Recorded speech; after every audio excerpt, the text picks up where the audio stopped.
Hey, Simply Sugar here, and help me brainstorm. So I write down all of my notes, all of my reports. I either write it down on my secondary phone in my notes section, or I write it down in my notebook, my journal. Isn't it pretty?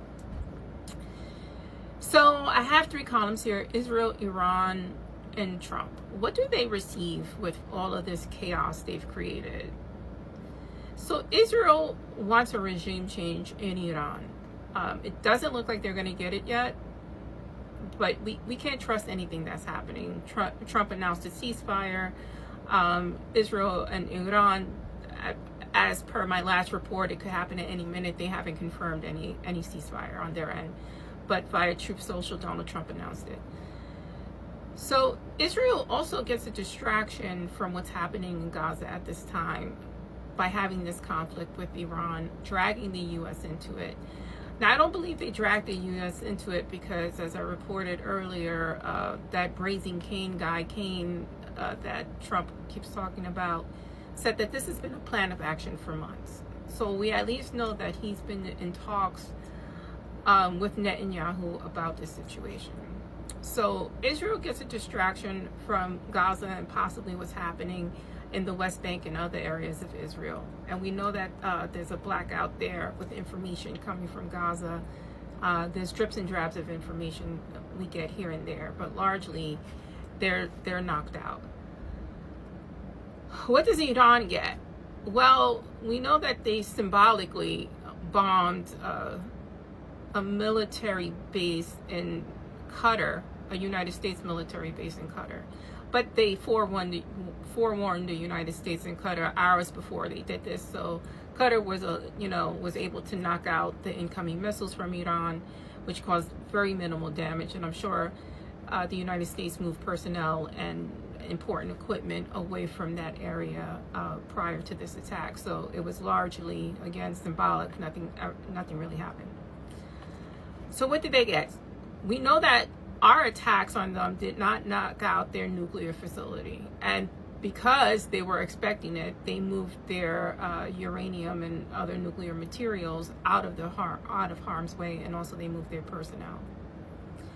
For now, they get to keep their supreme leader, and they probably will get a deal much like the Joint Comprehensive Plan of Action, or JCPOA. Now, if you're not familiar with that, that is the deal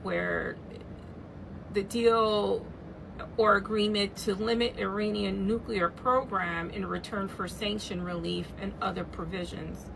So we know that some sanctions were lifted for Iran.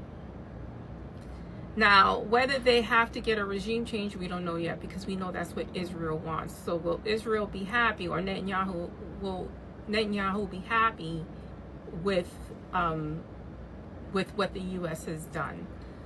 Because it kind of feels like a double cross, if you ask me. What does Donald Trump get? So we know that his support is waning with his own base, especially amongst Christians. Not talking about the super crazy Christian nationals, fanatics, right? Not everybody's a fanatic, but there is fanaticism in that. Just like if there's fanaticism in other religions, it's just a thing. So we know that the Christians who believe this immigration policy he has in place in the United States is wrong, and it's based on their own Christian faith. He wants those people back. So what way to get that support back is by supporting Israel and looking like he put this together. That way he gets his supporters back, because what he's going to lose is people like Marjorie Taylor Greene and all those MAGA politicians who are up for re-election, because they want to get re-elected. So he knows that they're going to turn on him, but he wants to keep that support base. Because that support base, even though they may not support him, they'll support other GOP rather than support a Democrat. Is any of this making sense? It makes sense to me. Let me know if it makes sense to you, and let me know again, your opinion, or what else do you think is going on? Am I missing anything?